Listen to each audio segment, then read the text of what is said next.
Hitech city గచ్చిబౌలిలో ఒకప్పుడు కొండలు గుట్టలను చూసి పెట్టుబడి పెట్టడానికి వెనుకాడిన వారు ఇప్పుడు హైటెక్ సిటీ గచ్చిబౌలిలో డెవలప్మెంట్స్ని చూసి తమకు కూడా ఒక ప్లాట్ ఉంటే బాగుండు అని ఆలోచిస్తున్నారు. మరి ఇప్పుడున్న పరిస్థితుల్లో అక్కడ ప్లాట్ కొనగలమా అంటే చాలా కష్టమనే చెప్పుకోవచ్చు. కానీ కొంచెం ఆలోచిస్తే సెకండ్ హైటెక్ సిటీగా అభివృద్ధి చెందుతున్న షాద్నగర్ మరో అవకాశంగానే చెప్పుకోవచ్చు.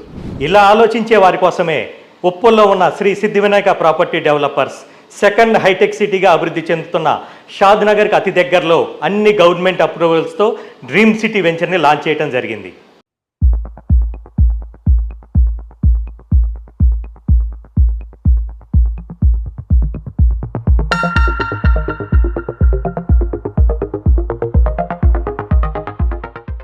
అనువైన స్థలం, అందమైన గృహం, ప్రశాంతమైన జీవితం మా స్వప్నం, మా లక్ష్యం.